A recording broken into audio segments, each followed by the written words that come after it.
Hello, we're here tonight in the Studio Theatre at the wonderful Hull Truck. I'm here with the theatre's artistic director, Mark Babych, and local playwright and teacher, Richard Vergette, to talk about Richard's new show he's written, Dancing Through the Shadows, which Mark's directed. So we'll find out a bit about the show, what inspired it, and let's find out what it's about, if that's okay. So Richard, you're the author. Mm-hmm. Tell us a bit about what was the inspiration for the play, what planted the seed in your mind, and how did it come about?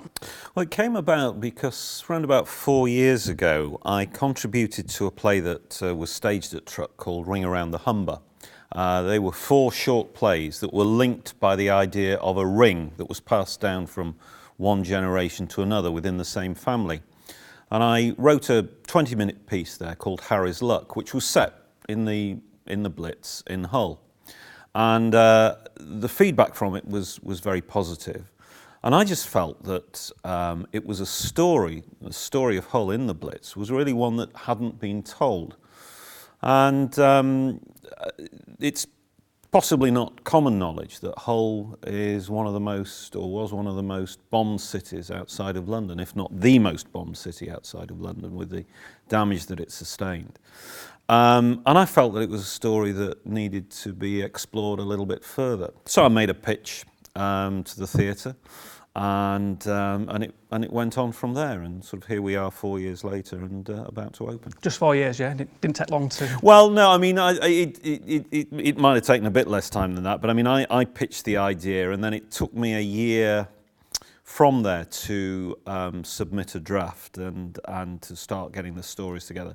Then Mark came on board when he was appointed as artistic director here, and he sort of advised a number of changes, all of which have been successful. So yeah, I mean, I think, sometimes it does take that long, to be honest, to get it right. And tell me a bit, is it inspired by your own family history? Is that right? Well, to some extent. I mean, I suppose I'm from the generation who, when you were a kid, 6, 7, 8 years old or whatever, the conversation in the playground was, what did your dad do in the war? My father did see active service in World War II, but he never really spoke about it. And I think that was common to a generation of servicemen who were traumatised by the events of the war. And that affected me, really, to see the impact that it had had on him. So I knew a little bit about what he'd done. And I knew a little bit about it from my mother, who was, she was a secretary for Courtaulds in London during the Blitz. And I suppose the story of the play doesn't tell their story. It's not autobiographical. It's not biographical of my family as such. But I suppose I was aware of the kind of shadow that the war had cast on my family. My dad's brother was killed. He was disabled as a consequence of his participation in the Second World War. So I was always kind of aware of it, of the shadow that it cast, as I say. And so I won't say that it was, the play isn't about them, but I think it's right to say that to some extent it's a play that has been inspired by what happened to members of my family, yeah. Okay, and Mark, I mean, you've been here in Truck for, 2 years now? Yeah. So coming from outside the city, did you know anything about Hull and the Blitz or anything like that before you came here? Was it just been like a journey of discovery for you as well? Well, I certainly didn't know the extent to which Hull was bombed. I did know about the Blitz because of my work with Alan Plater, and Alan had written a line in a production I did of Blonde Bombshells of 1943, which was a kind of interlude piece through a radio, which was detailing the progress of the war in Europe, and there was a little addendum on the end of that piece, which was, last night a northeast coast town was bombed. And I knew that was Hull at the time, but what I didn't know was that in fact it was the second biggest devastation outside of London, and that it was 90 to 95% of the housing stock had been damaged, destroyed, 1,200 people had died, and something like 3,000 people had been injured and seriously maimed. And it was the extent to which that this event had deeply affected and scarred the city that I began to wonder, well, why didn't I know that, really? I knew about Coventry, I knew about Liverpool, and I grew up in Manchester, so obviously I knew about Manchester. But I didn't know about Hull, and it struck me that, well, isn't this interesting? Because, I am still relatively new to the city, and we're in the process, aren't we, of our city is growing, it's becoming more confident, and the rest of the UK is taking notice. Yet still, we're having to sort of fight for recognition on occasion. Like this week, it's interesting that yet again, the BBC coverage doesn't actually focus on Hull in the Britain in the Blitz series. And the decision to do the play was not only because I thought it was a story worth telling, and it was a really beautiful story about a family who lived in Hull from 1938 to 1945. Not only in itself was that fantastic, but it seemed to me to represent several occasions that the city has had to battle with stuff. And so the idea was born to make a trilogy of work over a 3-year period that would somehow articulate the city's identity through moments in its time where it had suffered, but had stuff thrown at it and had been ignored. And yet the people who lived through that, as Richard was saying about the shadows of that still existed, and the shadows of that then turned into the shadow of something else. Another industry died, and then that died, and then the shadow of that eventually leads us to where we are now, which is this wonderful thing of 2017 coming at us, and then beyond that. So for me, there were footprints in the history that needed to be contextualized with our journey as a city now. And what did you see in Richard's writing that made you want to commission it? Was it the personal family story at the heart of it, and set amongst the big sort of international issues which were going on? What did you see in Richard's work? It's an incredibly human play, and through the lens of a family and what a family goes through. He's managed to capture not only the wit, but the grit of the city as well, really. And I think that's lovely to discover in a play. And its local roots and its local connection is something that is a very important part of our artistic policy, is a very important strand of it, of the kind of work we're going to be making. And it was a beautiful story, but also had a sort of politics to it. Yeah. We're dealing with a story that actually the home front is actually the front line, because you're talking about events that machine guns and bombers flew over rooftops and machine gunned into streets. You're talking about living in fear of your life. The next day you could be dead. There was a point in, I think it was called Black Saturday in 1940, where people really truly believed they were going to be invaded and that life was going to be over. Now, this isn't a million miles away, is it, from events that is happening in Syria?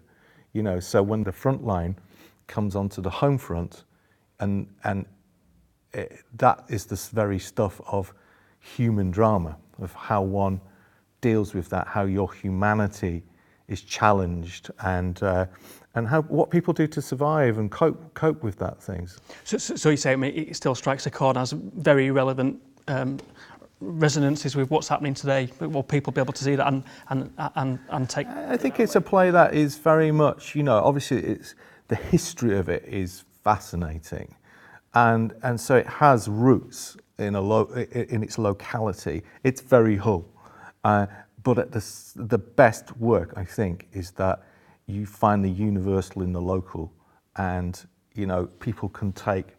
Well, I think what Richard's exploring very well in the play is how you live with fear.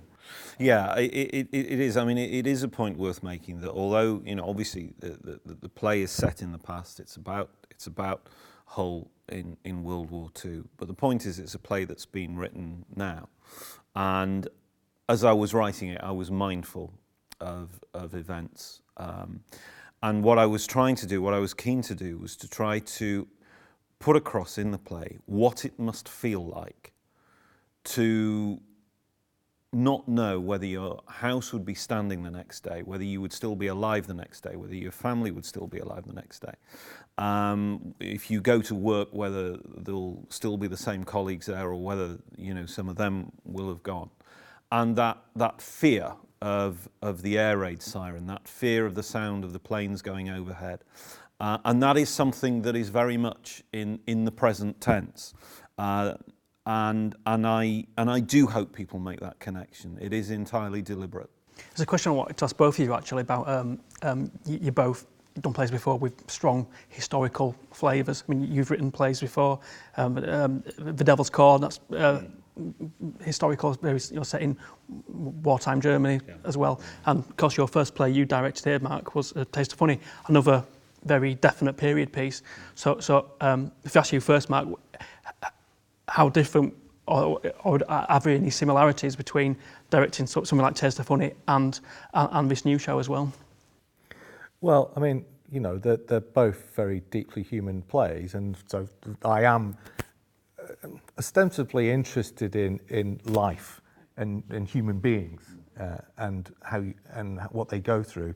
And I suppose in any piece of work that I make, what I'm really trying to do is find an emotional connection there that I have with the story, the actors have, and then therefore the audience gets sucked into the emotional conversation that's happening. So in a way, yes, we're dealing with family and we're dealing with intergenerational stories. So in a sense, I think some of the young people that are in this story don't understand their parents. Their parents don't understand them. As the war escalates, that sense of understanding each other becomes even more acute.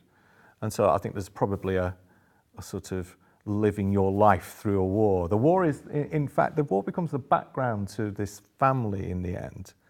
You know, so it's not a sort of documentary we're doing. No. It's very much about what happens to a family when they live through these extraordinary times. Yeah, it isn't a documentary. It's the idea of characters who really, you know, the people in it are good and decent people and people that you'd recognise, caught up in a situation over which they have no control. And although they try to kind of assert some kind of control over their own lives and they try to care for each other, it's that frustration, it's that agony of not being able to. And although, you know, The Devil's Cord is a very different play, because what you have in The Devil's Cord is, I mean, you have two musicians with very similar backgrounds. One happens to be Hitler's piano player and the head of his Foreign Press Association, and the other one happens to be Alma Rosé, who was the head of the women's orchestra in Auschwitz. So you've got sort of two mighty opposites there, but who are broadly from a similar background. So although that's a different play, that again is about people who find themselves caught up in events. One of them, you know, trying to sort of survive in terms of forging a career and going with the flow. The other one, literally trying to survive. But at the same time, it is about that idea that you have this sort of enormous kind of political conflagration in the background over which they really, neither of them, not even Hitler's piano player, has a great deal of control. There's another similarity for that perhaps I'm only aware of now, which is in A Taste of Honey, you're dealing with a young person's experience during a sort of shifting time in Great Britain. And what's interesting about this play is that we have a chorus drawn from our senior youth theatre. And it's very deliberate, that choice, because we can tend to view the past through our grandparents or through history books, and we can tend to look at it of or it's so distant, and they were of an age. And yet, we have to remember that a lot of these people were, young people on the cusp of life at a point in which the world changed enormously. And I think I am interested in those moments where things change for people, dreams change, aspiration changes, and I am interested in that, what happens to people in those different sets of circumstances. So in our production, we've woven the tapestry of the narrative with dance, period music, and so Dancing Through the Shadows is an attempt to make a story come alive in, yes, that was terrible in many ways, but there was also moments of great joy in there for people. I think it's quite ironic that for I've heard people say to me, some of the best times of my life I had was when I was during the war, and it counterpointed with the terror of that. So I think what I would say is that what the production tries to articulate is that fear, but also of that life as well, and that youth and that energy, and that joy of dancing, and that thrill of trying to get through the shadows of your life, but hold on to something great as well. I mean, it is dealing with some big, heavy themes, and it's a quite bleak period in our history. But would you describe it as a joyful production? Is there a lot of life and fun and energy in it? Certainly. I mean, I hope there's a lot of laughs in it. Certain scenes are deliberately quite comical. Certain situations are quite comical. I mean, I remember, I started teaching in 1988 in Hull. So the following year was the 50th anniversary of the start of the war, and we put together in school a little documentary drama. And of course, at that time, in 1989, there was a lot of people who had come through the war still alive, who are last passed on since then. And a lot of the stories that they were keen to tell me were the funny things that had happened. None of them hankered for those days. None of them sort of missed those days or wanted them back. But at the same time, they were keen to sort of point out funny things that had happened. I mean, I mentioned my father earlier on as somebody who didn't talk about the war.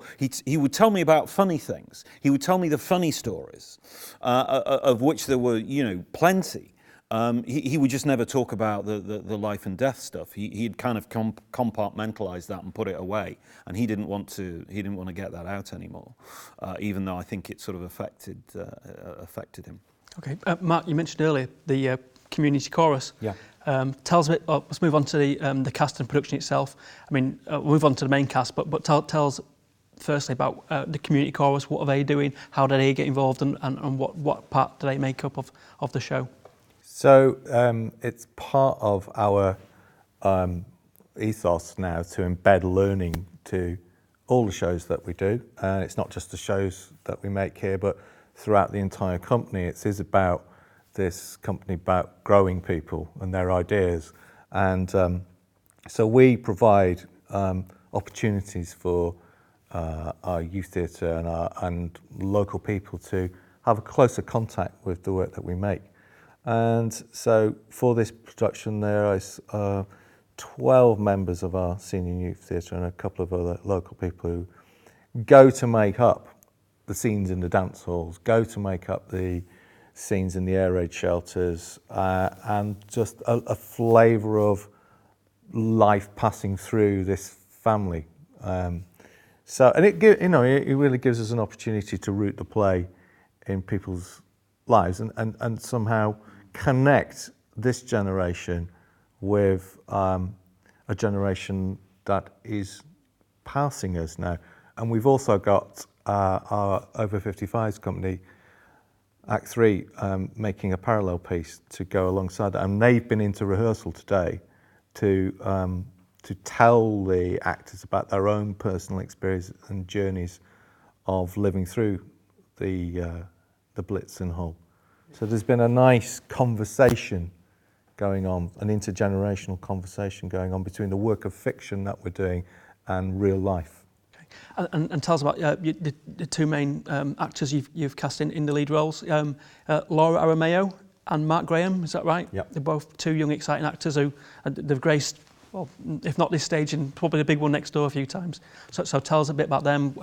How are they preparing, and how's their work shaping up? Well, they're fantastic. I've not worked with Laura before, and I've actually not worked with Mark before.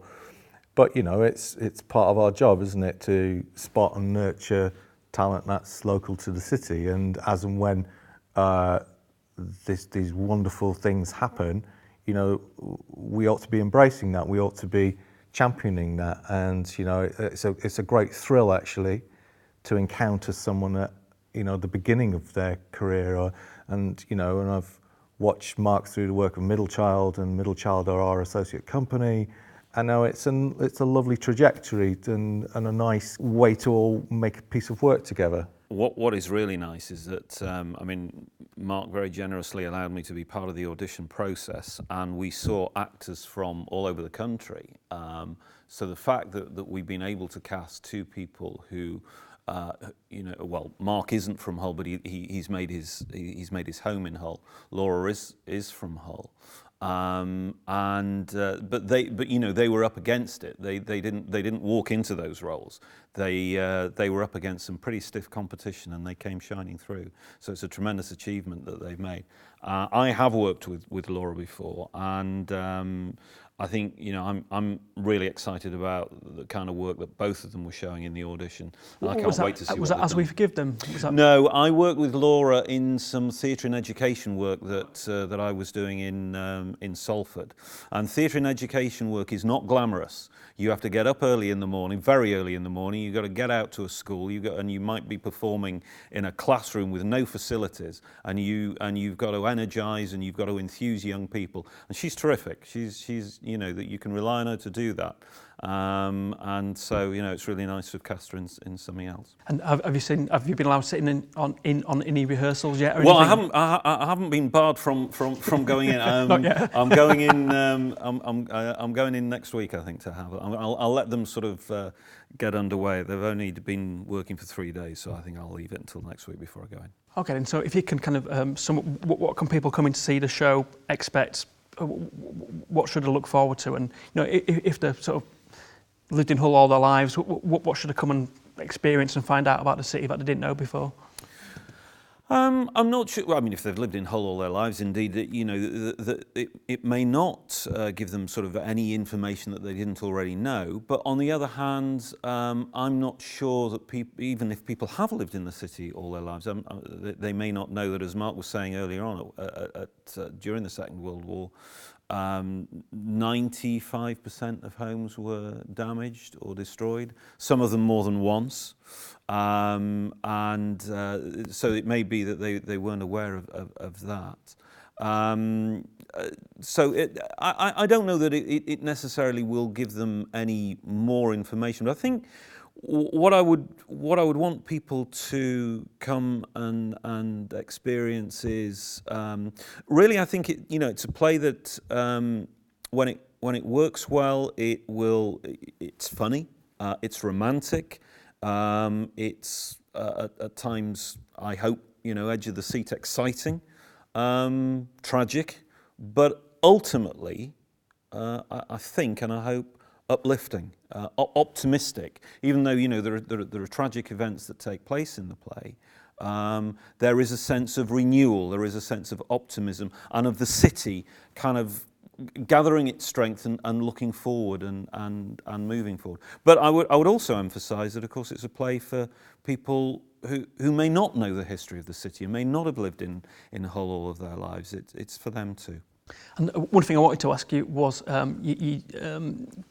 part of the show is trying to expand theatre to the greater community and maybe to get people who've never been to the theatre before to come in and experience it and discover it for themselves. So and I understand you're doing certain events like Pay What You Can nights for dancing through the shadows. So can you tell me a little bit about that? What does that involve and what can people do? Yeah, that's part of our audience development plan, to open up our building and our work to people who ordinarily wouldn't necessarily come through, because we recognise that price can be a barrier.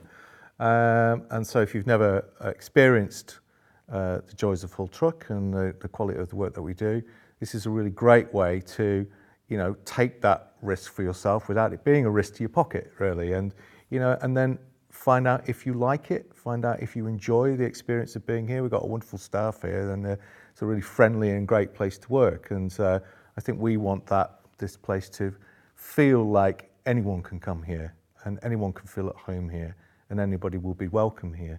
And and it's the work we make is not for tailored to one sector of our city. We want our work to speak to many people, and so it's one of the ways in which we're doing that. And you're also doing a Q&A night after one of the performances, is that right? Will you both be there? Yes. Yeah. Yeah, absolutely. Yeah. So people come along and grill you. Yeah. And we also do a Discover Day, which is a day-long thing where we get audiences get an opportunity in the morning to see the actors at work with me on laying the context for the production, and that could be we look at material that is not the play that has informed our work as a team. We may look at certain scenes, so you get to see how we work and uncover and bring to life words on a page. Then you watch the show, and then there is an opportunity post that show to ask me or the actors or the creative team anything that has come up for them during the day, and that could be a reflection on their experience. But it's a kind of day in which you can extend your experience of what this theatre can provide. Okay, cool. And finally, Richard, if I can ask you to do your Barnum bit, do your showman bit, if you had to pitch it to the viewing millions, sell the show, why should people come and see the show? Why will they enjoy it? Because I think there's something in it for everybody. I hope there is. I mean, that's the idea. It's a play that speaks to generations because there's a wide range of age in it. It's a play, as I was saying before, that has romance in it, it has tragedy in it, it has comedy in it, and it's a play that is ultimately, what I hope anyway, is uplifting and inspiring about the ability for the human being to survive, the human being to thrive, and ultimately the human being to take care of each other. Is this the play you're most proud of all the ones I you've written? reckon. Yeah, absolutely, it is. I was thinking about this the other day, and I think it is my best work, yeah. And what's it like coming somewhere like this or next door in a big theatre? Amazing. And seeing something you created there? A dream come true. Yeah. I mean, I cannot wait for opening night. I'm very, very excited, and it will be, like I say, yeah, it's no exaggeration, a dream come true. How about you? Are you looking forward to opening night, or are you getting nervous yet?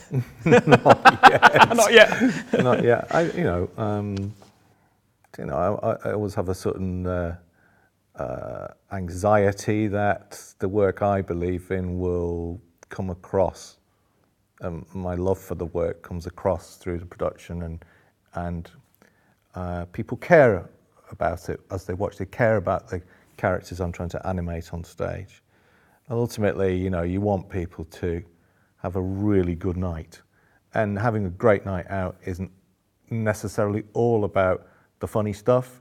You can have an uplifting and enriching night by being taken by the hand into a private corner of someone's life too.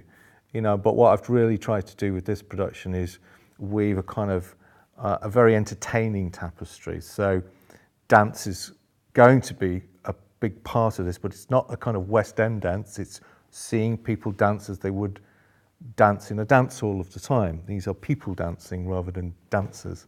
So that dances of weaving through this story, I hope will give an audience a really great night out. Mark Babych, Richard Vergette, thank you very much for being here tonight in your theatre, and thank you for having me. Look forward to coming and seeing the show when it runs here from October the 1st to the 24th. It's Dancing Through the Shadows here at Hull Truck. I'm sure it's going to be a great night out. Thanks very much.